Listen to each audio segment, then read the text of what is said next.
AstraZeneca for younger Australians. The ATAGI advice says, and this is advice that was issued on the 17th of June, that the COVID-19 vaccine for use in those under 60 is fine if they've made an informed decision based on an understanding of the risks and the benefits. So the Prime Minister basically, highlighting that point, according to Jeanette Young, this is a massive risk. Is the language from the Queensland authorities irresponsible now?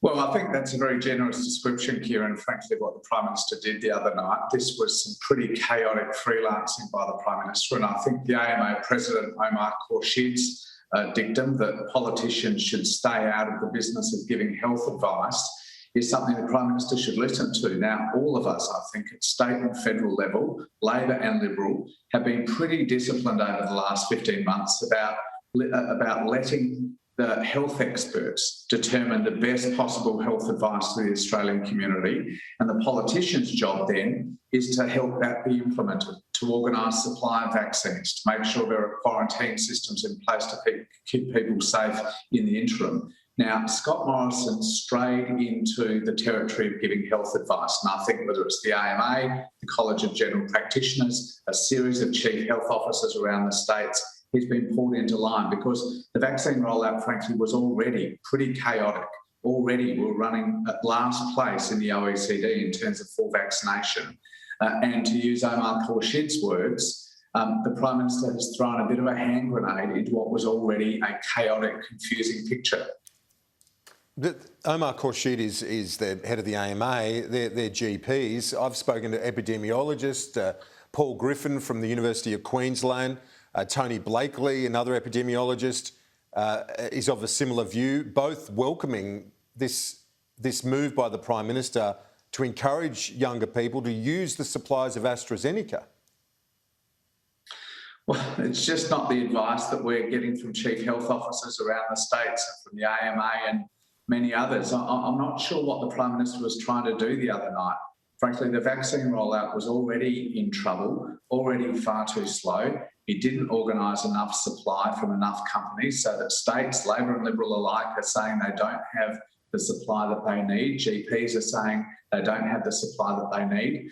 We have this virus, highly infectious variants of the virus now raging through pretty much every jurisdiction in the country, with only less than 5% of the country protected through full vaccination. So what on earth was the Prime Minister trying to do the other night?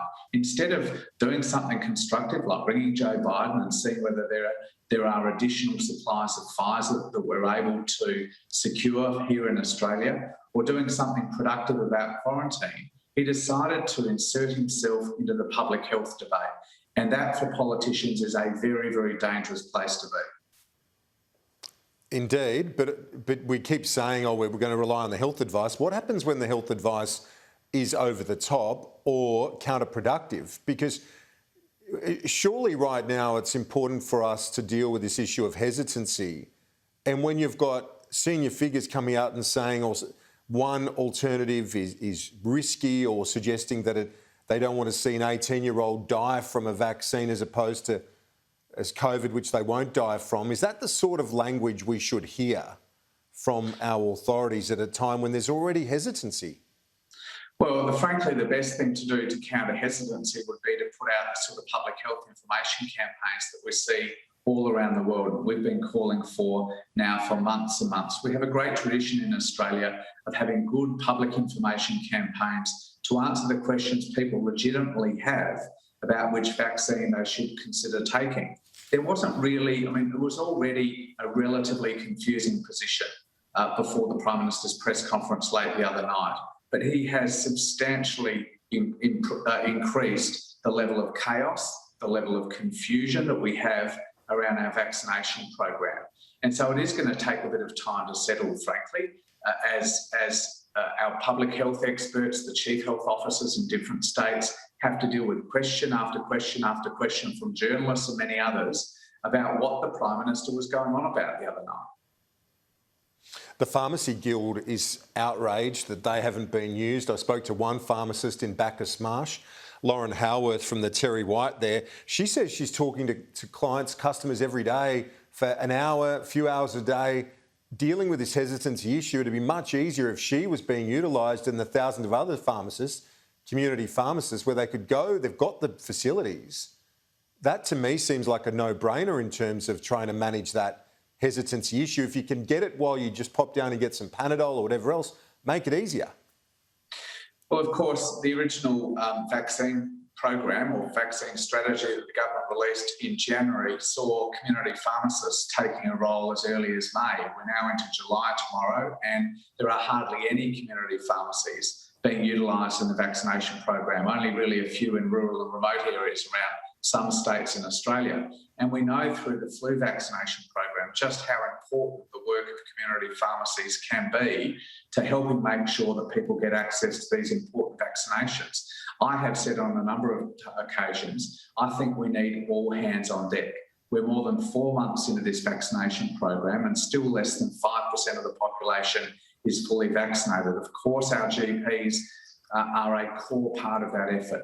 I've said more and more, reliance should be placed on state mass vaccination centres. They are the efficient way to go about it. But I would like to see more community pharmacies hands on deck. They have a great relationship with their community. They're often the health professional that people spend most time with going into their local pharmacist. And there's a high level of trust that's been built up over the years in which they've been involved in the flu vax program.